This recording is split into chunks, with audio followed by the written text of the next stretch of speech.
ಸಿದ್ದರಾಮಯ್ಯನವರ ಅಲ್ಲ ಕೊಟ್ರಿ ನೀವು ಉಳಿತೀರಿ. ನಾವು ಹೈರಾಣಾಗಿ ಮನ್ಯಾಗ ಅಲ್ಲ ಇವ್ರು ಯಾವಾಗ ಕೊಡ್ತಾರ? ನಾವು ಮದ್ವಿ ಮಾಡ್ಕೊಂಡ್ ಮಕ್ಕಳನ್ನ ಮಕ್ಳಿಗೆ ಕೊಡ್ತಾರ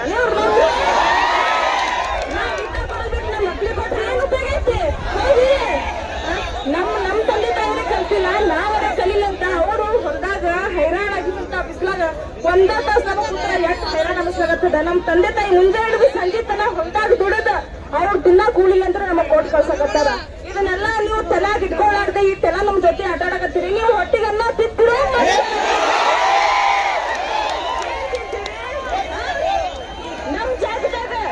ನಮ್ ಜಾಗದಾಗ ನಿಮ್ ಮಕ್ಕಳು ಇದ್ದಿತ್ತಂದ್ರ ನೀವು ಕುಂದಿರ್ತಿದ್ರೆ ಇಲ್ಲ, ಕುಂದ್ರಂಗಿಲ್ಲ.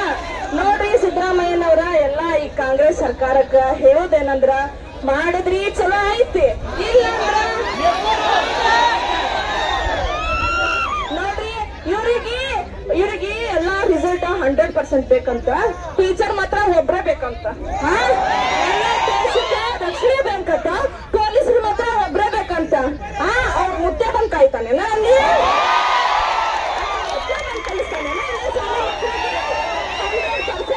ರಿಸಲ್ಟ್ ಬೇಕಂದ್ರ 100 ಶಿಕ್ಷಕರಿಗೆ ನೇಮಕಾತಿ ಮಾಡ್ರಿ.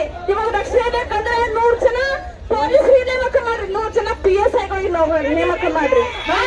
ಏನು ಅಲ್ಲದೆ ತಮಗೆಲ್ಲ ಬೇಕಂತ ನಮಗೇನು ಬೇಡಂತ, ತಮಗ್ ಮಾತ್ರ ಸೆಕ್ಯೂರಿಟಿ ಬೇಕಂತ. ನಾವು ಇಲ್ಲಿ ಹೈರಾಣ ಹಾಕಿ ಬಿಸಿಲಾಗಿ ಕುಂತು ಬೇಕೇ ಬೇಕು, ನ್ಯಾಯ ಬೇಕಂತೇಳಿ ಮಾತಾಡ್ಬೇಕಂತ.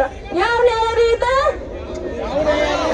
ಅಲ್ಲೆಲ್ಲ ನೋಡ್ರಿ ಇಷ್ಟ ಹೇಳುದು ಕೊಟ್ರಿ ಚಲೋ ಐತಿ, ಕೊಡ್ಲಿಕ್ಕಂದ್ರ ಅಂತ ಒಟ್ಟ ನೌಕರಿ ಬೇಕು, ನೌಕರಿ ಬೇಕು. 5 ವರ್ಷ ಮಾಡಿದ್ರಿ ನಿಮ್ದ ಚಲೋ ಐತಿ, ಇಲ್ಲಾಂದ್ರ ಇನ್ನ 2 ವರ್ಷ ನೀವ ಇರಂಗಿಲ್ಲ ಅಷ್ಟೇ. ಎಲ್ಲರಿಗೂ ಧನ್ಯವಾದಗಳು. ಏನು ಕನಸ್ಕೊಂಡಿವಿ ಅಂತಂದ್ರೆ ಎಲ್ಲಾರು ಸೈರನ್ ಕೆಂಪು ಸೈರನ್ ಗಾಡಿಯಾಗ ಬರ್ಬೇಕಂತ ನಾವ್ ಅನ್ಕೊಂಡಿವಿ. ನಮ್ಮ ರೋಡ್ ತಂದಿರ್ತಾರ ಇಷ್ಟು ದಿನ ಮನಿ ಬಂದ್ ಕೇಳ್ತಿದ್ರು ಮತದಾನ ಮಾಡಿ, ಅದು ನಿಮ್ಮ ಹಕ್ಕು, ನೌಕರಿ ಕೊಡಿ, ಇದು ನಮ್ಮ ಹಕ್ಕು. ಯಾಕ ಯುವಜನತೆ ಬೇಕು, ದೇಶ ಉದ್ಧಾರ ಮಾಡಬೇಕು. ಯಾಕೆ ಯುವಕರಿಗೆ ಬಿಡ್ರಿ ಹೋಗ್ಲಿ, ಗ್ರಂಥಾಲಯಗಳು ನಮ್ಮ ನೋಡಿ ಹಾಳಾಕತ್ತಾವ. 8 ಜನ ಕೂತು ಸಾಕು ಹೋಗ್ರಿ ನೀವು, ನನಗ ಸಾಕಾಗೈತಿ, ನಾನು ಸೌದಿಲಿ ಕೂತು ಇಲ್ಲಿ ಅಂತ ಹಾಕತ್ತಾವ. ಅದ್ರಲ್ಲೂ ನಮ್ಮೆಲ್ಲಾ ಸಹೋದರರ ಬಗ್ಗೆ ಹೇಳ್ಬೇಕಂದ್ರ ಪಾಪ ಮನೆಗೂ ಹೋಗಲ್ಲ, ರೂಮಿಗೂ ಹೋಗಲ್ಲ, ಅಲ್ಲೇ ಹಲ್ಲು ತಿಕ್ತಾರ, ಅಲ್ಲೇ ಹೋಗ್ತಾರ. ಹಾಗಾಗಿ ನಮ್ಮ ಹುಡುಗಿಯರ ಬಗ್ಗೆ ಹೇಳ್ಬೇಕಂತಂದ್ರ ಮನೆ ನಾವು ಹೋಗುದು ಬರೋದು ಮಾಡ್ತೀವಿ, ಉಣೆ ಕೇಳ್ತಾರ ತಂಗಿ ನಾ 8 ದಿನ ಕಲಿತೀನಿ ಅಂತೇಳಿ. ಅದು ಎಷ್ಟು ಮುಗಿದೈತ್ಲ ಅಲ್ಲಿ ತಕ್ಕ ಕಲಿಯಕಿನ ಅಂತ ಹೇಳ್ತಾನೆ. ಈಗ ಹೇಳ್ತಾರ ಸಿದ್ದರಾಮಯ್ಯನವ್ರೆ ನಾವು ಮುದುಕಿ ಆಗೋ ತಕ್ಕ ಓದಕ್ ಆಗುದಿಲ್ಲ. ನೀವು ಎಲ್ರು ನಿಮ್ಮಲ್ಲಿ ವಿನಂತಿಯನ್ನ ಕೇಳ್ಕೊತೀವಿ, ಯಾಕಂದ್ರೆ ನಮ್ಮ ಹಕ್ಕ ಐತಿದು ಕೇಳಾಕತ್ತೀವಿ. ನೀವು ಎಷ್ಟು ನಮಸ್ಕಾರ ಮಾಡಿ ನಮಗ್ ಮತದಾನ ಮಾಡಿ ಯುವಕರೇ ನೀವು ಎಚ್ಚೆತ್ಕೊಳ್ಳಿ ಅಂತ ಹೇಳ್ತೀವಿ. ದಯವಿಟ್ಟು ಸರ್ಕಾರದವರು ನಿಮ್ಮಲ್ಲಿ ಕೇಳ್ಕೊತೀವಿ ಎಲ್ರಿಗೂ. ನೋಡ್ರಿ ಇದನ್ನ ನೋಡಿದ್ರೆ ಅನಿಸ್ತದ ನಾವು ಸುಮ್ ಗ್ರಂಥಾಲಯದ 400 ಮಂದಿ 100 ಮಂದಿ ಕೂತು ಓದುದಲ್ಲ. ಇಲ್ಲಿ ಬರೀ ಇದಷ್ಟಲ್ಲ, ಇಡೀ ಕರ್ನಾಟಕ ತುಂಬಾ ಎಲ್ಲಾ ಸ್ಪರ್ಧಾರ್ಥಿಗಳು ಹೊಸ ಕನಸು ಹೊತ್ತನ್ನ ಕೂತಿದಾರ. ಅವರ ಕನಸುಗಳಿಗೆ ನೀವೆಲ್ಲ ನೀರ್ ಹಾಕಿ ಪೋಷಣೆ ಮಾಡಬೇಕಾದ ಅವಶ್ಯಕತೆ ಐತಿ, ನಮಗೆಲ್ಲ ಅದರ ಅನಿವಾರ್ಯತೆ ಐತಿ. ಯಾರು ನಾವೇನ್ DC ಗಳ ಮಕ್ಕಳಲ್ಲ, ಎಲ್ಲಾರು ನಾವು PC ಆಗ್ಬೇಕಂತ ಕನಸು ಕಂಡಿರೋ ಬಡವರ ಮಕ್ಕಳದೀವಿ. ನಮ್ಮ ತಂದೆ ತಾಯಿಗಳು ಕೇಳಿದ ತಕ್ಷಣ ಈ ತಿಂಗಳು ಬೇಕು ನನಗೆ 5,000 ರೂಪಾಯಿ ಸಹೋದರರು ನಾವೆಲ್ಲರೂ ಕೂಡ ನಮ್ಮ ಆಲೋಚನೆ ಕೇಳ್ಕೊಳಕ್ ನಾವು ಬಂದಿದ್ದೀವಿ. ಆಂಬ್ಯುಲೆನ್ಸ್ ಇದೆ, ಎಲ್ಲರೂ ದಯಮಾಡಿ ಶಾಂತ ರೀತಿಯಲ್ಲಿ ಕುತ್ಕೊಂಡು ನಮ್ಮ ನೋವನ್ನು ಹಂಚ್ಕೊಳಕ್ ಬಂದಿದ್ದೀನಿ. ಮಜಾ ಮಾಡಿ ಚೂರಾಡಿ ಕಿರ್ಚಾಡಿ ಹೋಗ್ಲಕ್ ಬಂದಿಲ್ಲ. ಈ ಹೋರಾಟ ಯಶಸ್ವಿ ಆಗ್ಬೇಕಪ್ಪ ಅಂತಂದ್ರೆ ನಮ್ಮ ತಾಳ್ಮೆ, ನಮ್ಮ ಶಾಂತಿ ಬಹಳ ಮುಖ್ಯ ಆಗ್ತದೆ. ನಾವೆಲ್ಲರೂ ಕೂಡ ನೋಡ್ತಾ ಬಂದಿದ್ದೀವಿ. ಇವತ್ತ ಕಿರ್ಚಾಡಿ ಚೀರಾಡಿ ಹೋಗ್ಲಕ್ ಬಂದಿಲ್ಲ. ದಯಮಾಡಿ ತಮ್ಮಲ್ಲಿ ಮನೆಯ ಶಾಂತತೆಯನ್ನು ಕಾಪಾಡ್ರಿ ಅಂತ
ಕಷ್ಟಗಳನ್ನ ನಾವೆಲ್ಲರೂ ಕೂಡ ಹಂಚ್ಕೊಳಕ್ ಬಂದಿದ್ದೀವಿ.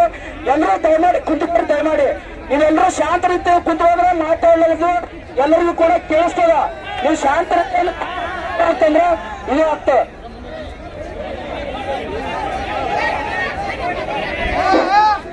ಎಲ್ಲರಿಗೂ ನಮಸ್ಕಾರ. ಇಲ್ಲಿ ತನ ಎಲ್ಲರೂ ಹೇಳಿದ್ದು ಯಾವ ರೀತಿ ಕಾಲ್ಫಾರ್ಮ್ ಏನು ಆಗ್ತಾ ಇಲ್ಲ, ಓದೋದು ಯಾವ ರೀತಿ ನಡೀತಾ ಇದೆ, ಏನ್ ನಡೀತಾ ಇದೆ ಅಂತ ಹೇಳಿ ದಯವಿಟ್ಟು ಎಚ್ಚೆತ್ಕೊಳ್ಳಿ ಅಂತ ಹೇಳ್ತೀವಲ್ಲ, ಅವ್ರು ಎಚ್ಚೆತ್ಕೊಳ್ಳಲ್ಲ. ಯಾಕ? ಅವ್ರಿಗೆ ಯಾವುದೇ ಕ್ವಾಲಿಫಿಕೇಶನ್ ಇಲ್ಲ, ರಾಜಕೀಯಕ್ಕೆ ಯಾವುದೇ ರೀತಿಯಾದಂತಹ ಅವಕಾಶಗಳಿಲ್ಲ, ಯಾವುದೇ ಟೆಸ್ಟ್ಗಳಿಲ್ಲ ಅಲ್ಲಿ. ಅದಕ್ಕೆ ಅಗದೇ ಆರಾಮ ಮ್ಯಾಲ ಕುಂತ್ಕೇಳಿಲ್ಲ ಕೇಳೋ ಟೈಮಿಗೆ ಅಷ್ಟು ಬರ್ತಾರ, ಮಾತಾಡ್ತಾರ, ಏನ್ರ ಒಂದಿಟ್ಟು ಕೊಡ್ತಾರ, ಆಯ್ತು ಹೋಗಿ ಆರಾಮ 5 ವರ್ಷ. ನಾವೆಲ್ಲರೂ ಕೂಡ ಬಿಸಿಲಲ್ಲಿ ಬಂದಿದ್ದೀವಿ, ನಮಗೆಲ್ಲರೂ ಕಷ್ಟ ಇದೆ. ಈ ಕಷ್ಟವನ್ನು ಸರ್ಕಾರಕ್ಕೆ ತಲುಪಿಸ್ಬೇಕಪ್ಪ ಅಂತಂದ್ರೆ ನಮ್ಮಲ್ಲಿ ಒಂದಿಷ್ಟು ತಾಳ್ಮೆ ಬೇಕು. ನಮ್ಮ ತಾಳ್ಮೆಯನ್ನ ಅವ್ರು ಪರೀಕ್ಷೆ ಮಾಡೋದಾದ್ರೆ ಆ ತಾಳ್ಮೆಗೆ ತಕ್ಕ ಉತ್ತರ ಕೊಡ್ತಕ್ಕಂಥ ದಿನಗಳು ಬರ್ತವೆ. ಅದನ್ನ ನಾವು ಕೊಡೋಣ, ನಾವೆಲ್ಲರೂ ಕೂಡ ರೆಡಿ ಆಗೋಣ, ಅದಕ್ಕೆ ಬೇಕಾದಂತ ಸಿದ್ಧತೆ ಕೂಡ ಮಾಡ್ಕೊಳ್ಳೋಣ. ಆದ್ರೆ ಗೆಳೆಯರೆ, ನಾವು ಈ ಸದ್ದ ಸೇರಿರ್ತಕ್ಕಂಥದ್ದು ಏನಪ್ಪಾ ಅಂತಂದ್ರೆ ನಮ್ಮ ಬೇಡಿಕೆಯನ್ನು ಕೊಡ್ಲಿಕ್ಕೆ. ಒಂದು ವೇಳೆ ನಮ್ಮ ಬೇಡಿಕೆ ಸರಿಯಾಗಿ ತೆಗೆದುಕೊಳ್ಳದೇ ಇದ್ರೆ ಖಂಡಿತವಾಗ್ಲೂ ದೊಡ್ಡ ಪರಿಣಾಮವನ್ನ ಅದು ಆಂಬ್ಯುಲೆನ್ಸ್ ಹೋಗ್ತಾ ಇದೆ. ಏನಪ್ಪಾ ಅಂದ್ರೆ ಒಂದು ಸೀರಿಯಸ್ ಇರತಕ್ಕಂಥ ಆಂಬ್ಯುಲೆನ್ಸ್ ಹೋಗ್ತಾ ಇರೋದ್ರಿಂದ ನಮ್ಮ ಮಾನವೀಯತೆ ದೃಷ್ಟಿಯಿಂದ ಅದಕ್ಕೆ ಜಾಗ ಬಿಟ್ಟು ಕೊಡ್ಬೇಕಾಗ್ತದೆ. ಗೆಳೆಯರೇ ಕೇಳಿ, ನೀವೆಲ್ಲರೂ ಕೂಡ ಇಲ್ಲಿ ಬಂದಿರತಕ್ಕಂಥದ್ದು ಉದ್ಯೋಗದ ಕಾರಣಕ್ಕಾಗಿ, ನಾವು ಉದ್ಯೋಗ ಪಡಿಬೇಕು ಅನ್ನೋ ಕಾರಣಕ್ಕಾಗಿ. ಈಗ ಸಹೋದರಿ ಹೇಳಿದಳು, ನಾವು ಎಷ್ಟು ದಿನ ಮಾಡದೇ ಇದ್ರೆ, ನಮ್ಗೆ ಯಾರು ಕೂಡ ನೇಮಕಾತಿ ಪ್ರಕ್ರಿಯೆ ಪ್ರಾರಂಭ ಮಾಡದೇ ಇದ್ರೆ ಎಷ್ಟು ಓದಿ ಏನು ಪ್ರಯೋಜನ? ಆ ಕಾರಣಕ್ಕಾಗಿ ಬಂಧುಗಳೇ, ಗೆಳೆಯರೇ, ನಾವೆಲ್ಲರೂ ಕೂಡ ಇವತ್ತು ಸೇರಿರ್ತಕ್ಕಂಥದ್ದು ಸರ್ಕಾರಕ್ಕೆ ಎಚ್ಚರಿಸಲು. ಸರ್ಕಾರ ಎಚ್ಚೆತ್ತುಕೊಳ್ಳದಿದ್ರೆ ನಾವು ಅವ್ರನ್ನ ತಡೆ ಹಿಡಿದು ನಿಲ್ಲಿಸಿ ನುಗ್ಗಬೇಕಾಗ್ತದೆ, ಅವರ ಮನೆಗಳಿಗೆ ನುಗ್ಗಬೇಕಾಗ್ತದೆ. ಅಂತ ದಿನಗಳು ಬಹಳ ಸಮೀಪದಾವೆ. ಅದಕ್ಕೆ ಅವಕಾಶವನ್ನು ಮಾಡಿಕೊಡದೆ, ನಮ್ಮ ತಾಳ್ಮೆಯನ್ನ ಪರೀಕ್ಷೆಯನ್ನು ಮಾಡದೆ ಕೂಡಲೇ ನೇಮಕಾತಿಯನ್ನು ಪ್ರಾರಂಭಿಸಬೇಕು. ವಯೋಮಿತಿಯನ್ನ ಸಡಿಲಿಸಬೇಕು ಅಂತಕ್ಕಂಥದ್ದು. ವಯೋಮಿತಿಯನ್ನೇನೋ ನಿನ್ನೆ ಸ್ವಲ್ಪ ಸಡಿಲಿಕೆ ಮಾಡಿದ್ದಾರೆ, ಅದು ಸಡಿಲಿಕೆ ಅಲ್ಲ, ಸ್ವಲ್ಪ ರಿಲ್ಯಾಕ್ಸೇಷನ್. ಅದು ಒಂದೇ ನೇಮಕಾತಿಗೆ ಮಾತ್ರ ಅಂತ ಹೇಳಿದ್ದಾರೆ. ಆ ಒಂದೇ ನೇಮಕಾತಿ ಅಲ್ಲ, ಇನ್ನುಳಿದ ನೇಮಕಾತಿಗಳಿಗೂ ಕೂಡ ನೀವೇನಪ್ಪಾ ಅಂತಂದ್ರೆ ಸಡಿಲಿಕೆ ಮಾಡಬೇಕಾಗ್ತದೆ. ಅವೆಲ್ಲವನ್ನೂ ಕೂಡ ನಾವು ಮನವಿಯಲ್ಲಿ ಬರ್ತಿದ್ದೇವೆ. ಗೆಳೆಯರೇ, ನಾವು ಇಲ್ಲಿ ಸೇರಿರ್ತಕ್ಕಂಥದ್ದು ಕೇವಲ ಏನಪ್ಪಾ ಅಂತಂದ್ರೆ ನಮ್ಮ ಹಕ್ಕು ಪಡಿಲಿಕ್ಕೆ ಅಷ್ಟೇ ಅಲ್ಲ, ನಿಮ್ಮನ್ನು ಎಚ್ಚರಿಸಲಿಕ್ಕೂ ಕೂಡ. ನೀವು ಎಚ್ಚರಗೊಳ್ಳದಿದ್ರೆ ಖಂಡಿತವಾಗ್ಲೂ ಕೂಡ ನಾವು ನುಗ್ಗಬೇಕಾಗ್ತದೆ. ಅದಕ್ಕೆ ಅವಕಾಶ ಮಾಡಿಕೊಡದೆ ನೀವೆಲ್ಲರೂ ಕೂಡ ಮಾನವೀಯತೆಯಿಂದ ಅಥವಾ ನಿಮ್ಗೆ ಮನುಷ್ಯತ್ವ ಅನ್ನೋದಿದ್ರೆ ಖಂಡಿತವಾಗ್ಲೂ ನಮ್ಮ ಮಾತು ಕೇಳ್ತೀರಿ. ಒಂದ್ ವೇಳೆ ನೀವು ಮನುಷ್ಯರೇ ಅಲ್ಲ ಅಂತಂದ್ರೆ ದನಗಳ ರೀತಿಯಲ್ಲಿ ಕೂಡ ನಾವು ಕೂಡ ನಿಮ್ಮನ್ನ ದನಗಳಿಗೆ ಹೆಂಗ್ ನಡೆಸ್ಕೊಳ್ತಾರೋ ಹಂಗ್ ನಡೆಸ್ಕೊಳ್ಬೇಕಾಗ್ತದೆ. ಬೇರೆ ದೇಶದಲ್ಲಿ ನಮ್ಗೆ ಯಾವ ದೇಶದ ಏನಪ್ಪಾ ಅಂತಂದ್ರೆ ನಮ್ಮ ಅನುಕರಣೆ ಮಾಡಲ್ಲ. ನಮ್ಮ ದೇಶದಲ್ಲಿಯೂ ಕೂಡ ಹಲವಾರು ಪ್ರತಿಭಟಿಸಿದ್ದಾರೆ, ಹಲವಾರು ಕ್ರಾಂತಿಕಾರಿಗಳು ಉಟ್ಕೊಂಡಿದ್ದಾರೆ. ನಮ್ಮ ದೇಶದ ಕ್ರಾಂತಿಕಾರಿಗಳೇ ನಮಗೆ ಪ್ರೇರಣೆ. ನಮ್ಮ ದೇಶದ ಕ್ರಾಂತಿಕಾರಿಗಳ ಮಾರ್ಗವನ್ನು ಏನಾದ್ರೂ ನಾವು ಹಿಡಿದ್ರೆ ನೀವ್ ಯಾರು ಕೂಡ ಕೂತು ಜಾಗದಲ್ಲಿ ಕುಲ್ಲಕ್ ಆಗಲ್ಲ. ಅದನ್ನ ಅದಕ್ಕಾಗಿ ಗೆಳೆಯರೆ, ನಾವೆಲ್ಲರೂ ಕೂಡ ಇವತ್ತಿನ ಮನವಿಯನ್ನ ಸರ್ಕಾರ ಎಚ್ಚರಿಸಲಿಕ್ಕೆ ಮನವಿ ಕೊಡ್ತೇವೆ ಹೊರತು ನಾವೇನೋ ನಿಮ್ಮ ಹತ್ರ ಭಿಕ್ಷೆ ಕೇಳಲ್ಲ. ನೀವು ಎಚ್ಚರಗೊಳ್ರಿ, ಕೂಡಲೇ ನೇಮಕಾತಿ ಪ್ರಕ್ರಿಯೆ ಪ್ರಾರಂಭಿಸಿ ಅಂತಕ್ಕಂಥದ್ದು. ನಾವೆಲ್ಲರೂ ಕೂಡ ಇನ್ನೂ 15ರಿಂದ 20 ನಿಮಿಷ ನಮ್ಮ ಎಲ್ಲ ಗೆಳೆಯರು ಮಾತನಾಡ್ತಾರೆ. ನೀವೆಲ್ಲರೂ ಕೂಡ ಶಾಂತ ರೀತಿಯಿಂದ ಕೇಳಬೇಕು. ಈಗ ಜಿಲ್ಲಾಧಿಕಾರಿಗಳು ಮತ್ತು SP ಅವರು ಬರ್ತಾ ಇದ್ದಾರೆ.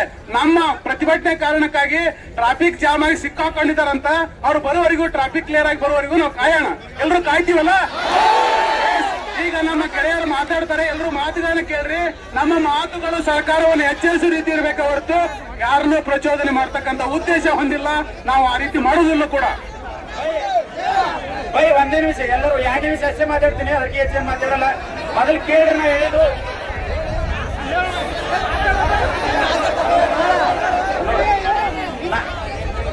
ಸಮಾಧಾನ. ಫಸ್ಟಿಗೆ ಎಲ್ಲರೂ ಗೊತ್ತದ, ಎಲ್ಲರೂ ಜೋಶ್ ಅದ, ಆದ್ರೆ ಸಮಾಧಾನ ಇರ್ಲಿ.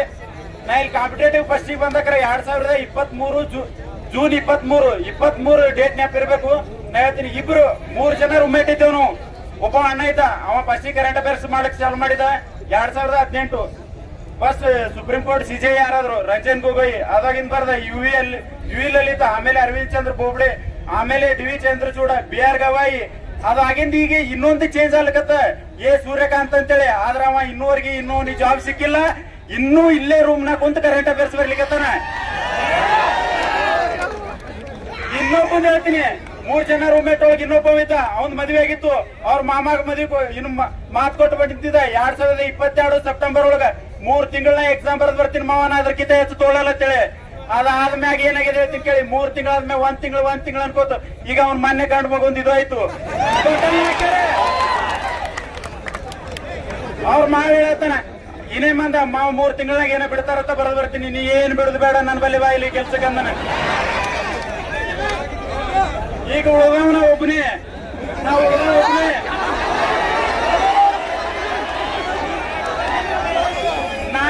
ನಾ ಜಾಬ್ ತೋತೀನಿ ಅನ್ನೋದು ಏನ್ ಗ್ಯಾರಂಟಿ ಇಲ್ಲ ಇವ್ರ ಮ್ಯಾಗ. ನಾ ಹೇಳ್ತೀನಿ ಕೇಳು. ಇನ್ನೊಂದು ಲಾಸ್ಟ್ ಈ ಕಾಮಿಡಿ ಅಲ್ಲ, ಸಿದ್ದರಾಮಯ್ಯ ಅವರು ಫಸ್ಟಿಗೆ 2023 ಬಂದಕ್ರ ಅಧಿಕಾರಕ್ಕೆ ಬಂದಕ್ರ ವಿದ್ಯಾರ್ಥಿಗಳಿಗೆ ಹುರುಪ್ ತುಂಬ್ತಾರ ಇವರು. ಆಧುನಿಕ ಸುಳ್ಳುಗಾರ ಸಿದ್ದರಾಮಯ್ಯನವರೇ ಅತಿ ಶೀಘ್ರದಲ್ಲೇ ನೇಮಕಾತಿ ಮಾಡ್ತೀನಿ ಅಂತ ಹೇಳೋದು ಪರಮೇಶಿ ಅವರೇ.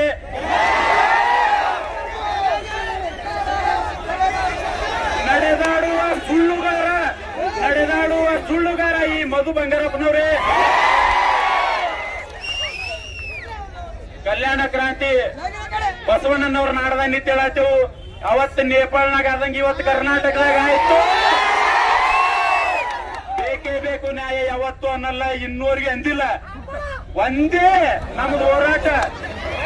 ನೇಪಾಳ ಏನಂದ್ರ ಹಿಮಾಲಯದಾಗ ಬೆಳೆದು ಅಂತ ಶೀತದಾಗಿದ್ದವ್ರೆ ನೇಪಾಳದವ್ರು ಸರ್ಕಾರ ಕೆಡವುತ್ತಾರಂದ್ರ ಉಪ್ಪು ಖಾರ ತಿಂದಂತವ್ರು ಇವರು. ನೇಪಾಳದವ್ರ ಕಡೆ ಚೀನಾ ಕಡೆ ಓಡೋದ್ರು, ನೀವೆಲ್ಲಿ ಓಡೋತಿರ್ತಮ್ಮ?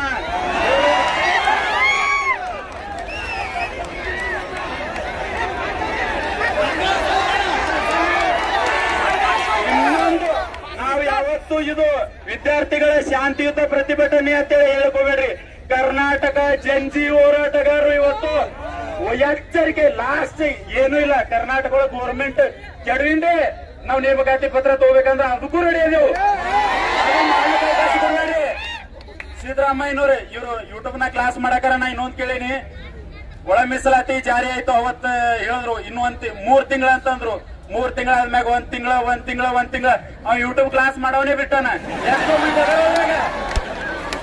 ಅಲ್ಲ, ಅವ್ರಿಗೂ ಏನಾಗ್ಬಿಟ್ಟದಂದ್ರೆ ನಾವ್ ಏನ್ ಮಾಡ್ಬೇಕಪ್ಪ, ಏನ್ ಹೇಳಿದ್ರು ಬರೀ ಸುಳ್ಳು ಮಾಡ್ಲತ್ತಾರ. ನಾವು ಲಾಸ್ಟ್ ಇದು ನಾವ್ ಯಾರು ಹೋರಾಟ ಬೇಡಿಕೆ ಇಲ್ಲ ನಮ್ದು.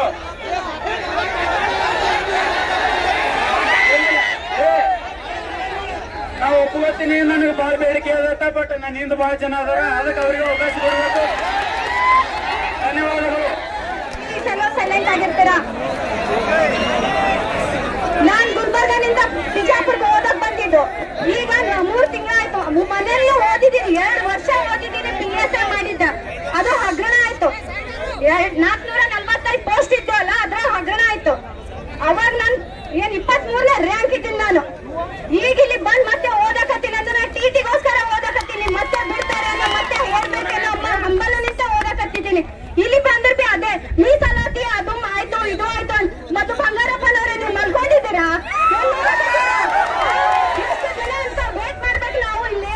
ನಾವೆಲ್ಲರಿಗೂ ಏಜ್ ಹೋದ್ಮೇಲೆ ನಾವೇನ್ ಕೂತೇನ್ ಮಾಡ್ಬೇಕು? ಮನೇಲಿ ಹೋದ್ರೆ ಹೇಳ್ತಾರ ಮದ್ವೆ ಮಾಡ್ಕೋತೇವಾಗ, ನೀನ್ ಮದ್ವೆ ಯಾವಾಗ ಮಾಡಮು? ಈ ತಿಂಗಳ ಮಾಡ್ಕೋತೇವ, ಮುಂದಿನ ವರ್ಷ ಮಾಡ್ಕೋತೇವ ಅಂತ ಕೇಳ್ತಾರ. ನಮ್ಗೆ ಮದ್ವೆ ಮಾಡ್ಕೊಂಡ್ ಬಾಂಡೆ ಸಿಕ್ಬೇಕಾ? ನಿಮ್ ಮಕ್ಕಳಾದ್ರೆ ಇದು ಅನ್ಭವಿಸ್ತೀರಾ? ನಿಮ್ ಮಕ್ಕಳಿಗೆ ಬಿಸ್ಲಾಕ್ ಕುಂದ್ರೆ ಸುಮ್ಕೊಡ್ತೀರಾ? ನಾವ್ ಇಲ್ಲೆಲ್ಲರೂ ಧಾರವಾಡದಾಗ ಸ್ಟ್ರೈಕ್ ಮಾಡಿದ್ರು. ಏಜ್ ಲಿಮಿಟ್ ಆಯ್ತು ಅವ್ರದ್ದು. ಅವ್ರು ಏನಾಕೊಂಡ್ ಸತ್ತರು, ಅದಕ್ಕೆ ಯಾರು ಕೊಡ್ತಾರ ಹೇಳ್ರಿ? ಅವ್ರ ಮನೆಯವರೇ ಸಫರ್ ಆಗ್ತಾರ. ಅವ್ರು ಯಾರನ್ನ ಮತ್ ಬರ್ತಾರ? ಈ ರಾಜಕಾರಣಿದವ್ರು ಯಾರನ್ನ ಬಂದ್ ಹೆಲ್ಪ್ ಮಾಡ್ತಾರ? ಅವ್ರಿಗೆ ಯಾರು ಬರಲ್ಲ. ತಂದೆ ತಾಯಿನೇ ಸಫರ್ ಆಗ್ಬೇಕು. ಈಗ ನಮ್ಮವ್ನ ಏಜ್ ಲಿಮಿಟ್ ಅನ್ನೋದು ಎಷ್ಟೋ ಅಣ್ಣ ತಮ್ಮದಿರುವ ಅವರು ಏಜ್ ಲಿಮಿಟ್ ಅದು ಅಂದ್ರೆ ಏನ್ ಮಾಡ್ತಾರೆ? ಏನ್ ಸಾಯ್ಬೇಕಾ? ನಿಮ್ ಮಕ್ಕಳು ಬರ್ದು ಸಾಯ್ತಾರ? ಎಲ್ಲರೂ ಹೋಗಿ ವಿದೇಶದಾಗ ಓದ್ತಾರ, ಫಾರಿನ್ ಓದ್ತಾರ, ಅಲ್ಲಿ ಓದ್ತಾರ ಮಾಡ್ತಾರ ಅಂತ ಹೇಳ್ತೀನಿ. ನಾವೆಲ್ಲರೂ ಕೂಲಿ ಕಾರ್ಮಿಕರ ಮಕ್ಕಳು. ಒಂದಿನ ಊಟಕ್ಕೂ ಬಡ್ದಾಡ್ತಿದ್ದೇವೆ ನಾವ್ ಇಲ್ಲಿ ಬಂದು. ಒಂದ್ ಹೊತ್ತು ಊಟ ಮಾಡ್ಬೇಕಂದ್ರೆ ಯೋಚನೆ ಮಾಡ್ತೀವಿ, ಒಂದ್ ಪೆನ್ ತಗೋಬೇಕಂದ್ರೆ ಯೋಚನೆ ಮಾಡಿ ತಗೋತೀವಿ. 3 ವರ್ಷ 4 ವರ್ಷ ನಮ್ಗೆ ಹಿಂದ್ ಹಾಕ್ಬೇಕಾದ್ರೆ ಯಾರು ಹಾಕ್ತಾರೆ ಹೇಳ್ರಿ? ನಮ್ಗ್ ಜಾಬ್ ಬೇಕು ಒಂದು, ಇಲ್ಲಾಂದ್ರೆ ಹುಡುಗಿಯರ್ ಲೈಫ್ ಹೆಂಗ್ ಸೆಟ್ ಆಗ್ತದ ಅಂತ ಹೇಳ್ತಾರೆ. ಗಂಡ ಇದ್ರೇನೆ ಸೆಟ್ ಆಗ್ತದ. ಗಂಡನೇ ಚೆನ್ನಾಗಿದ್ದಿಲ್ಲ ಅಂದ್ರೆ ಹೆಂಗ್ ಸೆಟ್ ಆಗ್ತದ?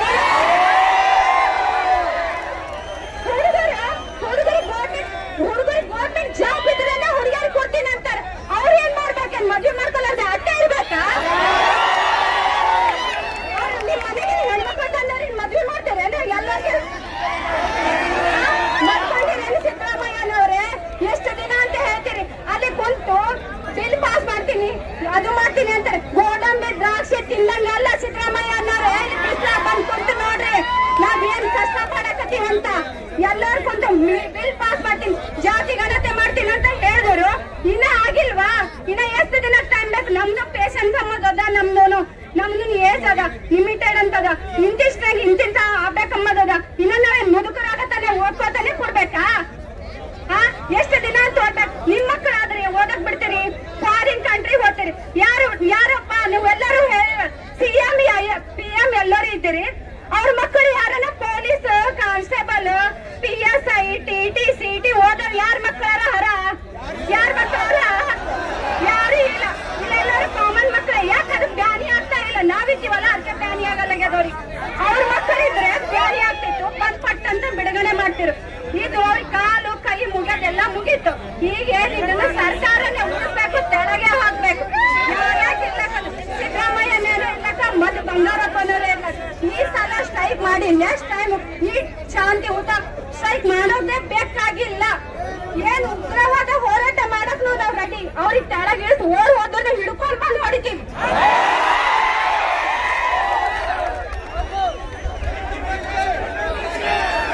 ನಾವ್ ಎಷ್ಟು ಪೇಷನ್ಸ್ ಅದ, ನಾವ್ ಎಷ್ಟು ಮುಗ್ಧರಿದ್ದೀವಿ ಗೊತ್ತಾ?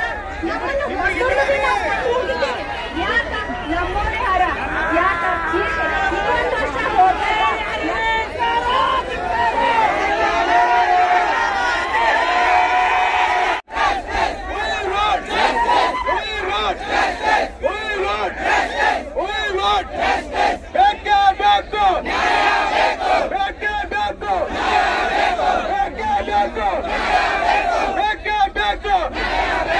ಗೆಳೆಯರೇ, ನಾವು ಇಲ್ಲಿವರೆಗೂ ಮಾಡಿರ್ತಕ್ಕಂಥದ್ದು ಪ್ರತಿಭಟನಾ ಧರಣಿಗೆ ಜಿಲ್ಲಾಧಿಕಾರಿಗಳು ಬಂದಿದ್ದಾರೆ. ಮತ್ತು ಇನ್ನೊಂದು ಒಂದು ನಿಮಿಷ ಕೇಳಿ ಹಂಗೆಲ್ಲ ಹೇಳಕ್ಕಾಗಲ್ಲ. ಕೇಳಿಲ್ಲಿ ಭೀಮಾ ನದಿ ತೀರದಲ್ಲಿ ನೀರು ಬಿಟ್ಟು ಹಲವಾರು ನದಿಗಳು ಮುಳುಗಡೆ ಆಗಿದ್ದಾವೆ. ಆ ಮುಳುಗಡೆ ಸಂದರ್ಭದಲ್ಲಿ ಒಂದು ನಿಮಿಷ ಕೇಳ್ರಿ, ಗೊತ್ತಾಗ್ತದೆ. ಕೇಳ್ರಿ ಒಂದು ನಿಮಿಷ. ನೀವು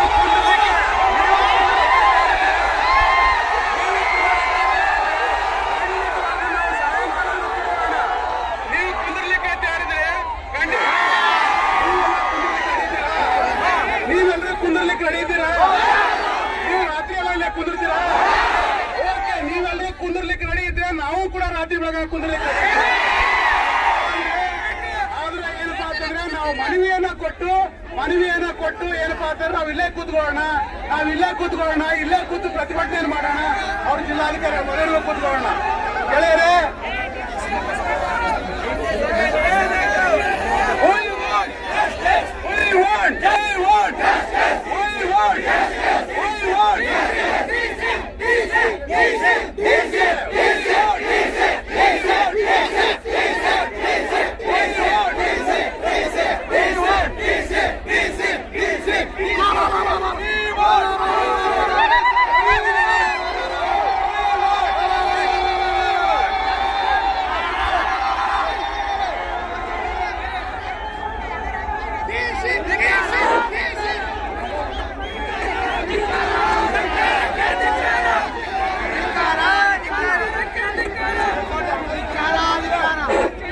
ನಿಮ್ಮೆಲ್ಲರಲ್ಲಿ ನಾನು ಮನವಿ ಮಾಡ್ಕೊತೀನಿ. ನಿಮಗೆ ಎಷ್ಟು ಕಾಳಜಿ ಕಳ್ಕೊಳ್ಳಿ ಇದೆ, ಅದೇ ಕಾಳಜಿಯಿಂದ ನಾನು ಕೂಡ ಹೋರಾಟ ಮಾಡಿದ್ರೆ ನಿಮಗೆಲ್ಲ ಗೊತ್ತದ. ಇಡೀ ಸರ್ಕಾರವನ್ನು ಎದುರು ಹಾಕೊಂಡಿದ್ದೀನಿ. ಎಷ್ಟು ನೀವು ಕುಂಠೆ ಮಾಡ್ತಾ ಎಲ್ಲರೂ ಕೆಳಗಡೆ ಕುತ್ಕೊಂಡು ದಯಮಾಡಿ, ಎಲ್ಲರೂ ಕೆಳಗಡೆ ಕುತ್ಕೊಂಡು ದಯಮಾಡಿ. ನಮ್ಮ ಹೋರಾಟ ಉದ್ದೇಶ DC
ಈಗ ನಮ್ಮ ಧರಣಿ ಸ್ಥಳಕ್ಕೆ ಜಿಲ್ಲಾ ಪೊಲೀಸ್ ವರಿಷ್ಠಾಧಿಕಾರಿಗಳು ಕೂಡ ಆಗಮಿಸಿದ್ದಾರೆ.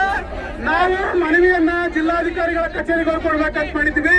ನಾವಿರ್ತಕ್ಕಂಥ ಸ್ಥಳಕ್ಕೆ ಜಿಲ್ಲಾಡಳಿತ, ನಮ್ಮ SP ಸಾಹೇಬರು, ನಮ್ಮ ಜಿಲ್ಲೆಯ ಉನ್ನತ ಪೊಲೀಸ್ ವರಿಷ್ಠಾಧಿಕಾರಿಗಳಾಗಿರ್ತಕ್ಕಂಥ SP ಸಾಹೇಬರು ನಮ್ಮ ಮನವಿಗೆ ಸ್ಪಂದಿಸಿ ಅವರು ನಾವಿರೋ ಸ್ಥಳಕ್ಕೆ ಬಂದು ಮನವಿಯನ್ನ ಸ್ವೀಕಾರ ಮಾಡ್ತೀವಿ ಅಂತ ಬಂದಿದ್ದಾರೆ.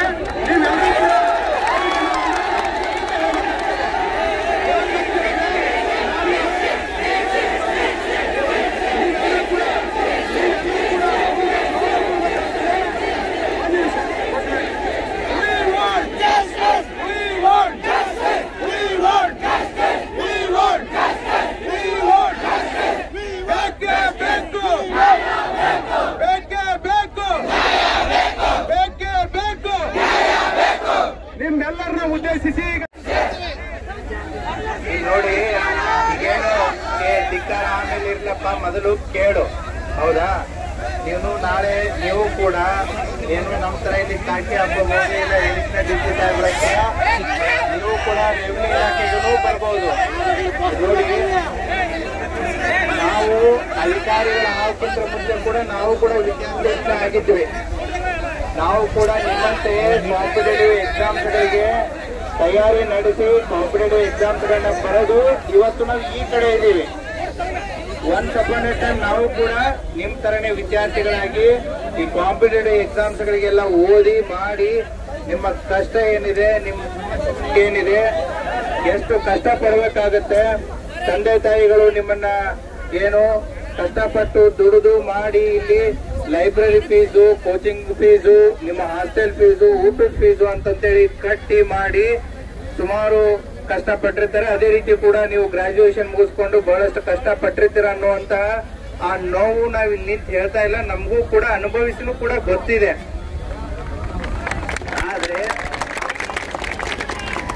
ಆದ್ರೆ ಒಂದು ನಾವು ಅರ್ಥ ಮಾಡ್ಕೋಬೇಕು.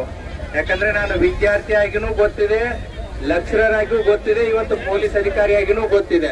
ನಾನು ಎಲ್ಲಾ ಹಂತಗಳನ್ನ ನೋಡಿದ್ದೀನಿ.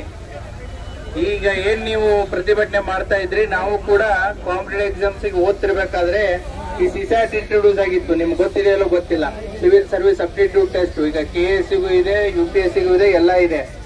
ಆ ಸಂದರ್ಭದಲ್ಲಿ ಗ್ರಾಮೀಣ ಭಾಗದ ವಿದ್ಯಾರ್ಥಿಗಳಿಗೆ ಮತ್ತೆ ರೀಜನಲ್ ಲ್ಯಾಂಗ್ವೇಜಸ್, ಉದಾಹರಣೆಗೆ ಕನ್ನಡ ಮಾಧ್ಯಮದಲ್ಲಿ ಕಲಿತಂತಹ ವಿದ್ಯಾರ್ಥಿಗಳಿಗೆ ಇದು ಸಮಸ್ಯೆ ಆಗ್ತಾ ಇದೆ ಅಂತೇಳಿ ಕೂಡ 2012, 13, 14 ಸಂದರ್ಭದಲ್ಲಿ ಇದೇ ರೀತಿ ವಿದ್ಯಾರ್ಥಿಗಳನ್ನು ಕೂಡ ಏನು ಪ್ರತಿಭಟನೆಯನ್ನ ಮಾಡುತ್ತೆ. ಆಮೇಲೆ ಸರ್ಕಾರ ಏಜ್ ರಿಲ್ಯಾಕ್ಸೇಷನ್ ಮತ್ತೆ ಏನು ನಿಮ್ಗೆ ಅಟೆಂಪ್ಟ್ಸ್ ಗಳನ್ನ ಅವಕಾಶಗಳನ್ನ ಕೊಡುತ್ತೆ. ಈಗ ನೀವು ಕಳೆದ ನಿಮ್ಮ ಡಿಮ್ಯಾಂಡ್ಸ್ಗಳು ಈಗಾಗಲೇ ಸರ್ಕಾರದ ಗಮನಕ್ಕೆ ಬಂದಿದೆ. ಯಾಕಂದ್ರೆ ಧಾರವಾಡದಲ್ಲಿನೂ ಕೂಡ ಪ್ರತಿಭಟನೆ ಆಯ್ತು.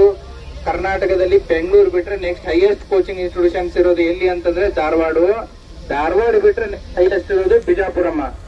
ಸೊ ಇಲ್ಲಿ ಸುಮಾರು 4,000 ರಿಂದ 5,000 ನ್ಯೂಸ್ ಬಂದಾಗಿದೆ. ಏನು ಅಂತಂತಂದ್ರೆ ಒಂದ್ ನಿಮಿಷ ಕೇಳಿ ಪೂರ್ತಿ. ನಿಮ್ಮ ಡಿಮ್ಯಾಂಡ್ಗಳು 10 ಇರಬಹುದು. ಆ 10 ಡಿಮ್ಯಾಂಡ್ಸ್ ಗಳನ್ನ ಇಲ್ಲಿಂದ ಸರ್ಕಾರಕ್ಕೆ ತಲುಪಿಸುವಂತ ಕಾರ್ಯವನ್ನ ಇಲ್ಲಿರುವಂತಹ ಜಿಲ್ಲಾಧಿಕಾರಿಗಳಾಗಿರ್ಬೋದು ಅಥವಾ ಜಿಲ್ಲಾ ಪೊಲೀಸ್ ವರಿಷ್ಠಾಧಿಕಾರಿಗಳಾಗಿರ್ಬೋದು ಅದನ್ನ ತಲುಪಿಸುವಂತ ಕೆಲಸವನ್ನ ಮಾಡ್ತಾರೆ. ಈಗಾಗಲೇ ಆ ನಿಟ್ಟಿನಲ್ಲಿ ಸರ್ಕಾರ ನಿನ್ನೆ 3 ವರ್ಷ ಏಜ್ ರಿಲ್ಯಾಕ್ಸೇಷನ್ ಅನ್ನ ಕೊಟ್ಟಿರೋದು ಕೂಡ ನೀವು ಪತ್ರಿಕೆಗಳಲ್ಲಿ, ಮಾಧ್ಯಮಗಳಲ್ಲಿ ಬಂದಿದ್ದನ್ನ ನೋಡಿದೀರಾ. ವಿದ್ಯಾರ್ಥಿಗಳಿಗೆ ಅದನ್ನ ಕರೆಕ್ಟ್. ನಿಮ್ದೇನ್ ಇವತ್ತು ಮನವಿ ಪತ್ರ ಕೊಡ್ತೀರಾ, ಮನವಿ ಪತ್ರವನ್ನ ಸರ್ಕಾರಕ್ಕೆ ಕಳಿಸುವಂತ ಜವಾಬ್ದಾರಿ ಜಿಲ್ಲಾಡಳಿತ ಮಾಡುತ್ತೆ. ಈಗಾಗಲೇ ಭೀಮಾ ನದಿ ಪ್ರವಾಹ ಸಂದರ್ಭದಲ್ಲಿ ಸಿಂದಗಿ ಮತ್ತೆ ಆಲ್ಮೇಲು ಮತ್ತೆ ಇಂಡಿ ಭಾಗದಲ್ಲಿ ಏನು ಪ್ರವಾಹ ಆಗಿದೆ, ಆ ಹಿನ್ನೆಲೆಯಲ್ಲಿ ಇವತ್ತು ಮಾನ್ಯ ಮುಖ್ಯಮಂತ್ರಿಯವರು ಕಲಬುರಗಿಯಲ್ಲಿ ಮೀಟಿಂಗ್ ಅನ್ನು ತಗೊಂಡಿದ್ದಾರೆ. ಜಿಲ್ಲಾಧಿಕಾರಿಗಳು ನಮ್ಮ ಜಿಲ್ಲೆಯ ಪರವಾಗಿ ನಮ್ಮ ಜಿಲ್ಲೆಯಲ್ಲಿ ಆಗಿರುವಂತಹ ಬೆಳೆ ಹಾನಿ, ಪ್ರವಾಹದಿಂದ ಆಗಿರುವಂತಹ ಮನೆ ಹಾನಿ, ಇನ್ನಿತರ ವಿಚಾರಗಳನ್ನ ಮಾನ್ಯ ಮುಖ್ಯಮಂತ್ರಿಯವರ ಗಮನಕ್ಕೆ ತರೋದಕ್ಕೆ ಜಿಲ್ಲಾಧಿಕಾರಿಗಳು ಕಲಬುರಗಿಯಲ್ಲಿ ಹೋಗಿದ್ದಾರೆ. ನಿಮ್ಮ ಸಮಸ್ಯೆಯನ್ನ ಆಲಿಸೋದಕ್ಕೆ ಇವತ್ತು ವಿದ್ಯಾರ್ಥಿಗಳದ್ದು ಈ ಪ್ರತಿಭಟನೆ ಇದೆ. ವಿದ್ಯಾರ್ಥಿಗಳ ಸಮಸ್ಯೆಯನ್ನ ಆಲಿಸೋದಕ್ಕೆ ನನ್ನನ್ನ ಇಲ್ಲಿ ಇರೋದಕ್ಕೆ ಡೈರೆಕ್ಷನ್ ಕೂಡ ಬಂದಿದೆ. ಹಾಗಾಗಿ ನಿಮ್ಮ ಸಮಸ್ಯೆಗಳನ್ನ ಕೇಳೋದಕ್ಕೆ ಅಡಿಷನಲ್ DC ಸಾಹೇಬರು ಕೂಡ ಇಲ್ಲಿದ್ದಾರೆ, ಇದೇ ಜಿಲ್ಲೆಯವರು ಇದ್ದಾರೆ. ಇವರು ಕೂಡ ಕಷ್ಟಪಟ್ಟು ನಿಮ್ ತರ ಹಾಸ್ಟೆಲ್ದಲ್ಲಿ ಇದ್ದೇನೆ ಇವತ್ತು KAS ಅಧಿಕಾರಿಯಾಗಿ ಬಿಜಾಪುರದಲ್ಲಿ ಅಡಿಷನಲ್ DC ಆದಂತ ಒಂದು ಲೈವ್ ಎಕ್ಸಾಂಪಲ್ ಕೂಡ ಇಲ್ಲೇ ಇದ್ದಾರೆ. ಹಾಗಾಗಿ ವಿದ್ಯಾರ್ಥಿಗಳಿಗೆ ಏನ್ ಇಂಪಾರ್ಟೆಂಟ್ ಅಂತಂದ್ರೆ ಬಹಳ ಪೇಷನ್ಸ್ ಬಹಳ ಇಂಪಾರ್ಟೆಂಟ್. ತಾಳಿದವನು ಬಾಳಿಯಾನು, ಪೇಷನ್ಸ್ ಕರೆಕ್ಟ್. ನಾನು ಪ್ರತಿಭಟನೆ ಮಾಡೋದು ನಿಮ್ಮ ಸಂವಿಧಾನದ ಹಕ್ಕು, ನಾವು ತಪ್ಪು ಅಂತ ಹೇಳ್ತಾ ಇಲ್ಲ. ಆದ್ರೆ ಈಗಾಗಲೇ ವಿದ್ಯಾರ್ಥಿಗಳ ಏನು ಡಿಮ್ಯಾಂಡ್ಸ್ ಇತ್ತು, ಆ ವಿದ್ಯಾರ್ಥಿಗಳ ಡಿಮ್ಯಾಂಡ್ಸ್ ಈಗಾಗಲೇ ಸರ್ಕಾರದ ಮಟ್ಟದಲ್ಲಿ ಸರ್ಕಾರ ಮತ್ತೆ ಮಾನ್ಯ ಮುಖ್ಯಮಂತ್ರಿ ಅವರು, ಮಾನ್ಯ ಗೃಹ ಮಂತ್ರಿ ಅವರು ಈಗಾಗಲೇ ಇದರ ಬಗ್ಗೆ ಸಾಕಷ್ಟು ಚರ್ಚೆ ಆಗಿ ಒನ್ ಬೈ ಒನ್ ಸ್ಟೆಪ್ಸ್ ಗಳನ್ನ ತಗೋತಾ ಇದ್ದಾರೆ. ಮುಂಬರುವಂತ ದಿನಗಳಲ್ಲಿ ನಿಮಗೆ ಒಳ್ಳೆಯ ನ್ಯೂಸ್ಗಳು ಕೂಡ ವೇಟ್ ಮಾಡ್ತಾ ಇದ್ದಾವೆ. ಆ ಹಿನ್ನೆಲೆಯಲ್ಲಿ ನಾನು ಜಿಲ್ಲಾಡಳಿತದ ಪರವಾಗಿ ನಿಮ್ಮಲ್ಲಿ ಮನವಿ ಮಾಡ್ಕೊಳ್ಳೋದೇನು ಅಂತಂದ್ರೆ, ಇವತ್ತು ಇಷ್ಟು ಸಾವಿರಾರು ಸಂಖ್ಯೆಯಲ್ಲಿ ವಿದ್ಯಾರ್ಥಿನಿಯರು ಇಲ್ಲಿ ಸೇರಿದ್ದೀರಾ. ದಯವಿಟ್ಟು ತಮ್ಮ ಬೇಡಿಕೆಗಳು ಏನಿದೆ ನಮಗೆ ಜಿಲ್ಲಾಡಳಿತಕ್ಕೆ ಕೊಡಿ, ಅದನ್ನ ನಾವು ಸರ್ಕಾರಕ್ಕೆ ಮುಟ್ಟಿಸುವಂತ ಒಂದು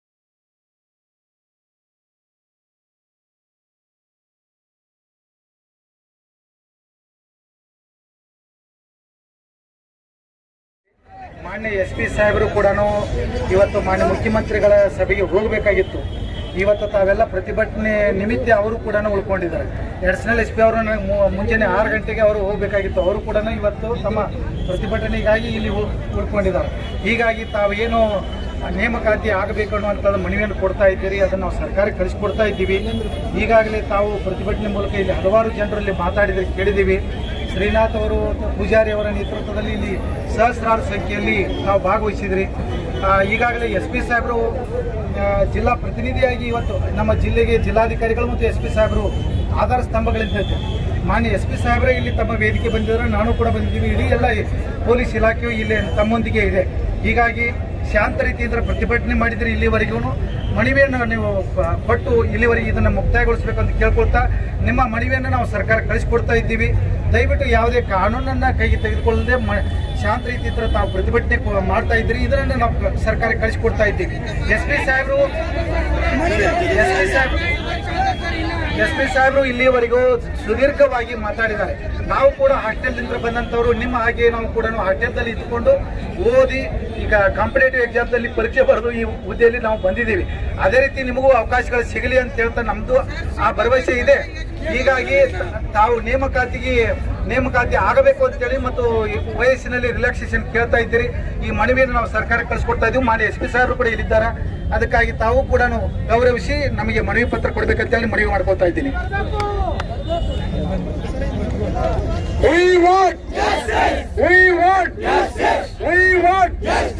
ಇದು ಕೇವಲ ನಾವು ಪ್ರಾರಂಭ ಮಾಡ್ತಾ ಇರತಕ್ಕಂತ ಜಿಲ್ಲೆಯ ವಿದ್ಯಾರ್ಥಿ ಯುವಜನರ ಹೋರಾಟ. ಇದು ಇಲ್ಲಿಗೆ ನಿಲ್ಲೋದಿಲ್ಲ. ನೀವು ಸರ್ಕಾರ ಎಚ್ಚೆತ್ತುಕೊಂಡು ಮನವಿ ಕೊಡುವವರೆಗೂ ಕೂಡ ನಾವೇನಪ್ಪಾ ಅಂತ ನಿರಂತರವಾಗಿರ್ತೇವೆ. ಈಗ ಸರ್ಕಾರಕ್ಕೆ ಒಂದು ಮನವಿಯನ್ನ ಕೊಡ್ತಾ ಇದ್ದೇವೆ. ಮನವಿ ಏನಪ್ಪಾ ಅಂತಂದ್ರೆ, ನಮ್ಮ